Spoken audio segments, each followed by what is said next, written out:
प्यारे बच्चों, जय हिंद। वीना की वाणी चैनल में आपका बहुत बहुत स्वागत है। आज हम कक्षा 9 में वाक्य अर्थ के आधार पर लेकर आए हैं।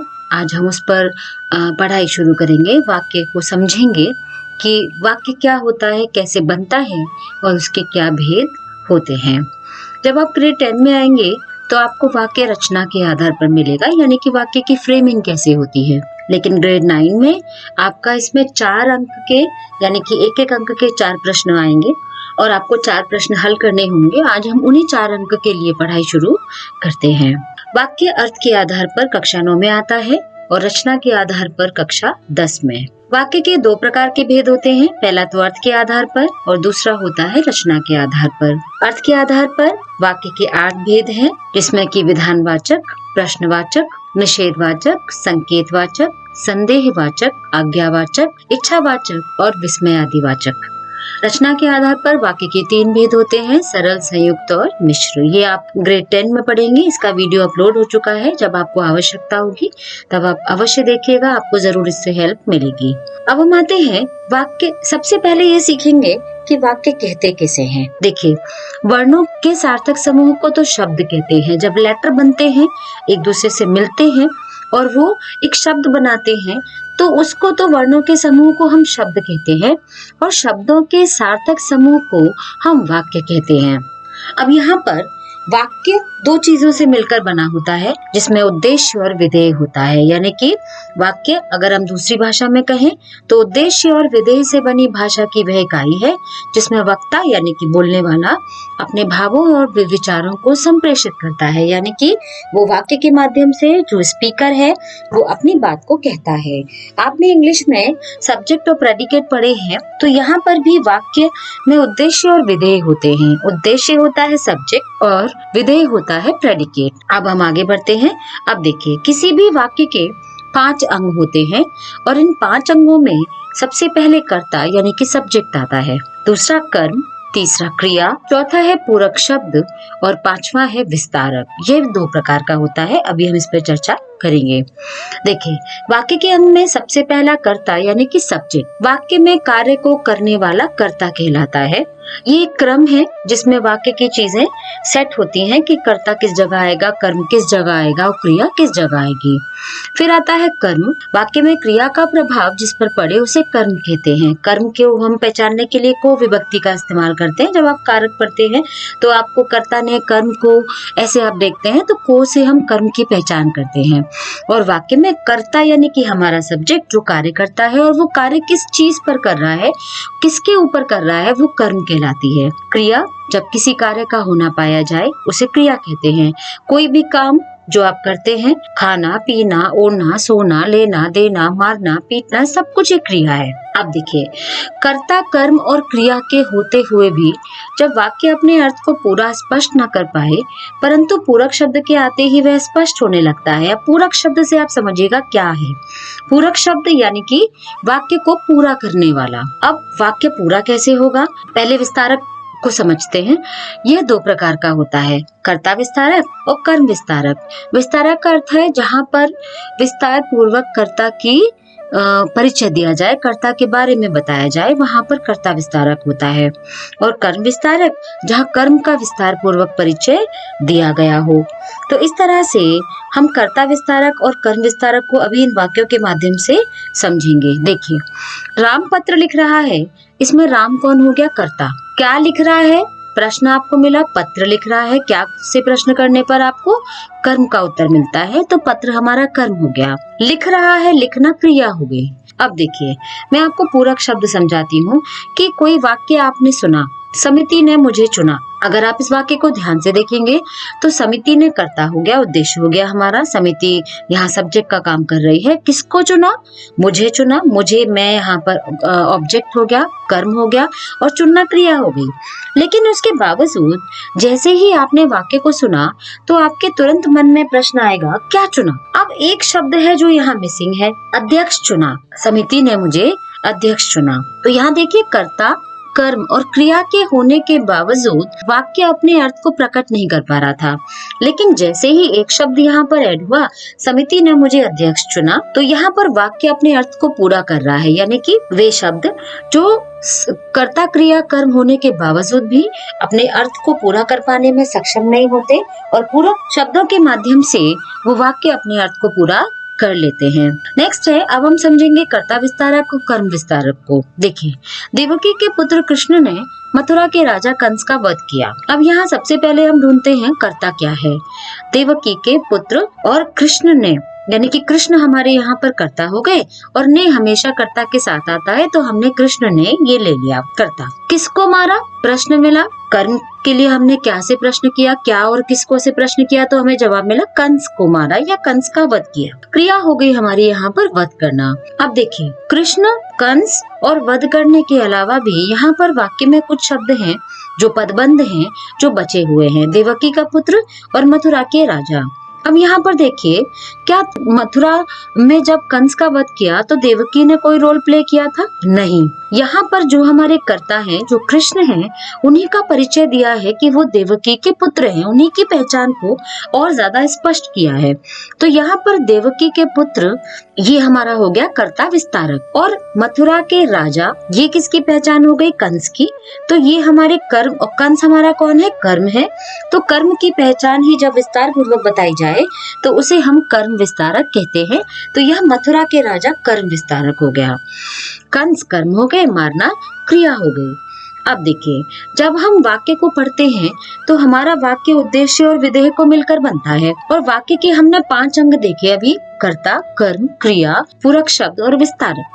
अब जब हमसे प्रश्न पूछा जाएगा कि उद्देश्य विधेय छांटिए या उद्देश्य विधेय बताइए, तो हम कैसे निर्धारित करेंगे कि उद्देश्य और विधेय में क्या होता है? देखिए, अब हम सबसे पहले उद्देश्य और विधेय को जानने की कोशिश करते हैं। सबसे पहले तो वाक्य का वह भाग जिसके बारे में वाक्य में कुछ कहा जाता है, अर्थात कर्ता, यानी कि हमारे वाक्य में जो हमारा सब्जेक्ट है वो क्या काम कह रहा है, वो क्या काम कर रहा है, और उसके कर्ता के बारे में बात कही जाती है।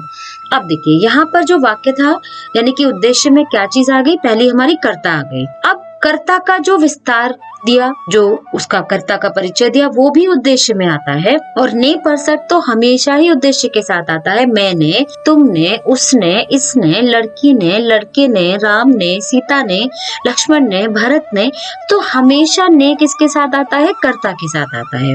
तो अब यहाँ पर उद्देश्य हमारा जब बनेगा तो वो 3 चीजों से मिलकर बनेगा: कर्ता, कर्ता विस्तारक और ने परसर्ग। अगर हम यही उद्देश्य यहाँ ढूंढे कि देवकी के पुत्र कृष्ण ने, तो यहाँ ने तक हमारा उद्देश्य होगा। अब आते हैं विधेय पर। विधेय वह अंश है जिसमें उद्देश्य के बारे में कुछ कहा जाता है, यानी कि हमारे जो वाक्य का वक्ता है, जो करता है, वो क्या काम करने वाला है, उस वाक्य को जब हम कहते हैं तो वो विधेय कहलाता है। अब देखिए, विधेय में हम 3 चीज लेते हैं: कर्म यानी कि ऑब्जेक्ट, क्रिया हो गई, वर्ब हो गई आपकी, और कर्म विस्तारक हो गया, यानी कि हमारे कर्म के बारे में जो विस्तार पूर्वक परिचय दिया है उसे हम कहते हैं विधेय।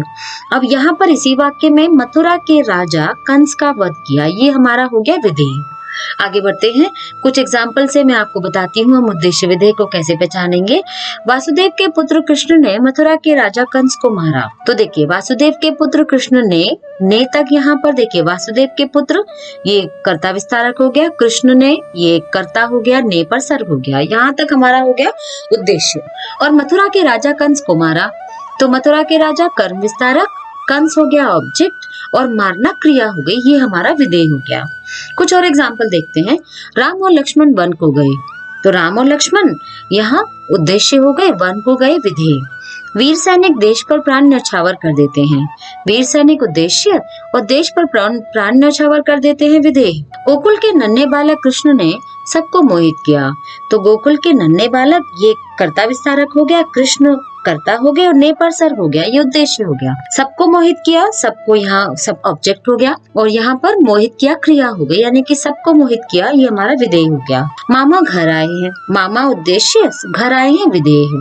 पिताजी अखबार पढ़ रहे हैं, पिताजी उद्देश्य और अखबार पढ़ रहे हैं विधेय है। माताजी ने सबको खाना दिया, माताजी उद्देश्य और सबको खाना दिया विधेय। भीड़ से घिरे बाबा जी ने आशीर्वाद दिया। तो यहाँ पर भीड़ से घिरे, ये उनका कर्ता का परिचय हो गया, बाबा जी कर्ता हो गए और ने पर सर्ग हो गया, आशीर्वाद दिया, ये आपका विधेय हो गया। अब देखिए, आपको ये कभी नहीं सोचना कि हमेशा उद्देश्य स्टार्टिंग में ही आएगा। मैं आपको एक वाक्य समझाती हूँ कि भव्य समारोह देखकर मेरा मन खिल उठा। अब देखिए, किसको देखकर? भव्य समारोह को देखकर मेरा मन खिल उठा। यहाँ पर कर्ता क्या हो गया? मन। और मन का कर्ता विस्तार क्या है? मेरा। तो यहाँ मेरा मन उद्देश्य हो गया। और किसको देखकर? भव्य समारोह को देखकर। तो समारोह हमारा ऑब्जेक्ट हो गया। तो यहाँ जो उद्देश्य है वो बीच में है, मेरा मन, और भव्य समारोह देखकर ये विधेय है, और खिल उठा ये भी विधेय है। यानी कि आगे और पीछे दोनों तरफ विधेय है और बीच में आपका मेरा मन उद्देश्य है। अब हम आगे बढ़ते हैं कि वाक्य के जो भेद हैं, वन बाय वन हम इन पर चर्चा करते हैं कि अर्थ के आधार पर वाक्य के भेद हैं 8, इनकी संख्या 8 है। और सबसे पहले हम विधानवाचक वाक्य को लेते हैं। ये वाक्य सामान्य कथन वाले वाक्य होते हैं और इन वाक्यों में किसी वस्तु, व्यक्ति की स्थिति अथवा दशा के बारे में बोध कराया जाता है। सबसे पहले तो इन वाक्य की क्या खासियत होती है कि आपने वाक्य पढ़ा, वाक्य का आपने अर्थ निकाला और आपको उस वाक्य में क्या कहा गया है ये बात अच्छे से समझ में आ जाती है। तो रचना के आधार पर वाक्य में और अर्थ के आधार पे बहुत फर्क है, ये बहुत इजी है। हवा तेज चल रही है, आपके मन में कोई प्रश्न नहीं आएगा। हवा तेज चल रही है, आपको जानकारी मिल गई, हवा तेज चल रही है, विधानवाचक। बच्चे मैदान में खेल रहे हैं, कल हम घूमने जाएंगे, मेरा भाई बीमार है, किताब मेज पर है, वीणा माँ सरस्वती का वाद्य यंत्र है, कृष्ण के मित्र सुदामा थे, बंदर पेड़ पर बैठा है, वह मेहनती और ईमानदार है, बारिश आ रही है, प्रशंसा पड़ रही है। लता मंगेशकर बहुत सुरीली गायिका हैं और अयोध्या के राजा दशरथ के 4 पुत्र थे।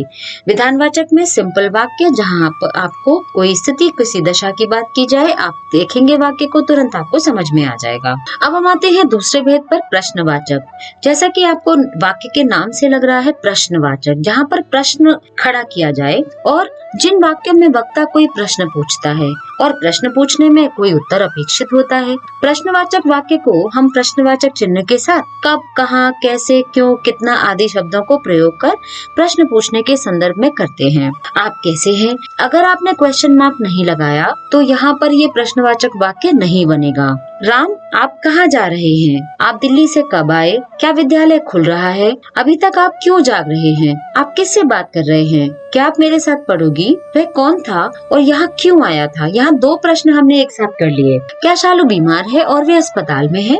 यहाँ पर भी 2 प्रश्न साथ में हैं। एक का जवाब नहीं मिला तब तक आपने दूसरा कर दिया। क्या आप खाना खा चुके हैं? आप कब शादी कर रहे हो? क्या बात कर रहे हैं?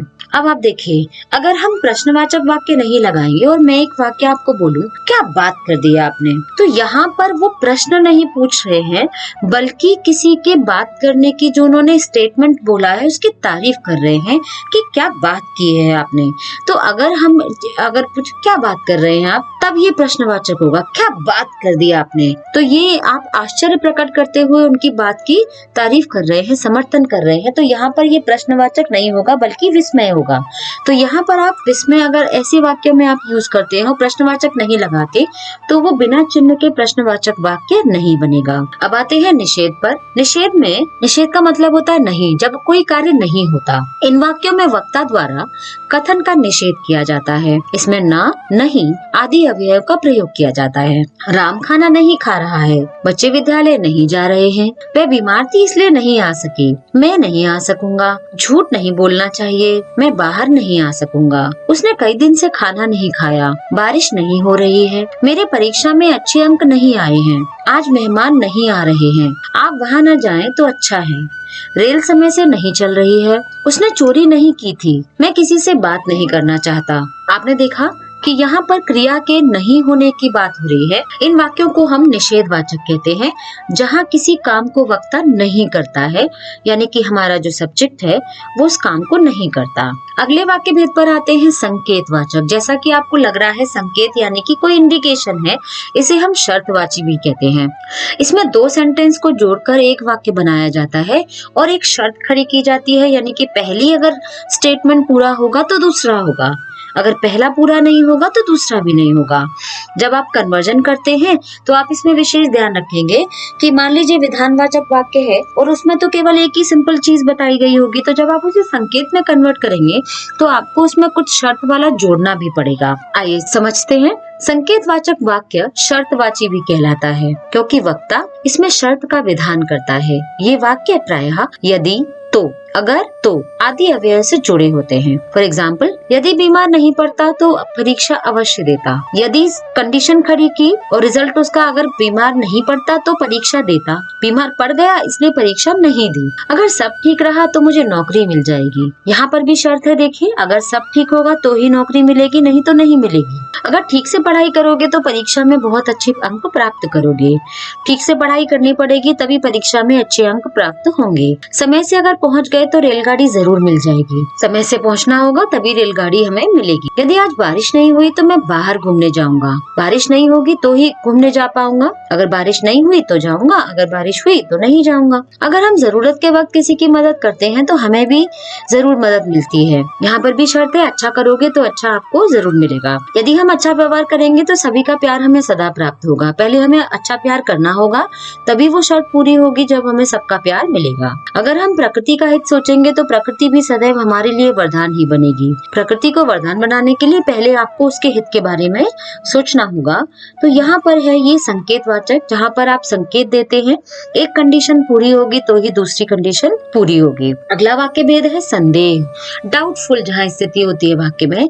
इन वाक्यों में वक्ता द्वारा किसी कार्य के भविष्य काल में घटित होने में संभावना या संदेह का भाव प्रकट होता है। यह भाव इच्छा, कामना या संदेह के रूप में भी प्रकट हो सकता है। शायद आज बारिश हो, संभवतः रेलगाड़ी मिल जाए, हो सकता है कल परीक्षा का परिणाम निकल जाए। यानी कि इनमें कोई श्योरिटी नहीं है।